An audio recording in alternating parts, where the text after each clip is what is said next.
খাবার নিয়ে এক্সপেরিমেন্ট করতে আমার অনেক বেশি ভালো লাগে। তো আজকে সেরকম একটা এক্সপেরিমেন্ট করে ফেললাম একটা ব্রেকফাস্ট নিয়ে। তাহলে চলো দেখি যে কি করেছি। আর বাসায় থাকা জিনিস দিয়ে কিন্তু এটা খুব সহজেই তৈরি করে নেওয়া যাবে। Then let's start. তো প্রথমেই আমার কাছে কিছু বেঁচে যাওয়া পাউরুটি ছিল, আমি সেগুলো নিয়ে নিয়েছি এবং টুকরো টুকরো করে ছিঁড়ে নিয়েছি। তোমরা চাইলে পাশের যে বর্ডারটা ওটা ছাড়িয়ে নিতে পারো, আমি ওটাও নিয়ে নিয়েছি, কোনো সমস্যা নেই। তো এরপরে আমি একটু টমেটো কুচি দিয়ে দিলাম আর সাথে দিলাম ওটস, যেটা দিলে আমার মনে হয় ভালো হয়, না দিলেও সমস্যা নেই। তো আমি ওটস দিয়ে নিলাম আর সাথে গোলমরিচের গুঁড়া দিয়ে নিলাম, আমার কাছে সাদা গোলমরিচ ছিল আমি ওটা দিলাম।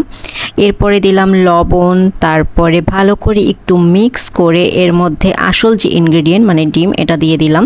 এটা দিতে যেতে হবে, এটা একটু আঠালো হবে যার কারণে এটা ভাজতে সুবিধা হবে। তো এটাকে আমি ভালো করে মিক্স করে এই যে এরকম করে নিলাম। এবার চলে যাব ভাজতে। তো ভাজার জন্য আমি আড়ঙের এই বাটারটা নিয়ে নিলাম, একটুখানি নিয়ে আমি ভালো করে মিক্স করে এটা যখন গলে যাবে তখন আমি সেই যে মিক্সচারটা বানিয়ে রেখেছিলাম সেটা দিয়ে দিচ্ছি।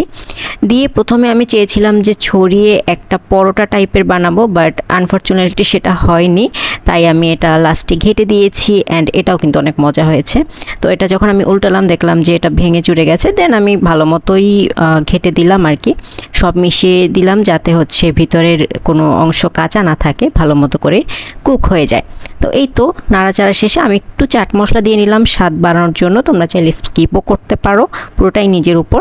দেন একটু নেড়ে চেড়ে আমি এটা প্লেটে নিয়ে নিলাম। ব্যাস হয়ে গেল আমার সকালবেলার একটা নাস্তা।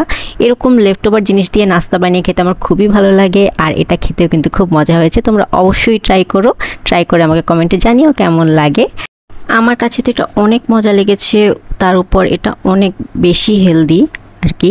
যদি পাউরুটি ছাড়া তোমরা ওটস দিয়ে বানাতে পারো সেটা আমি দেখিয়েছিলাম। তো এটাই ছিল আজকের ভিডিও। Thanks for watching.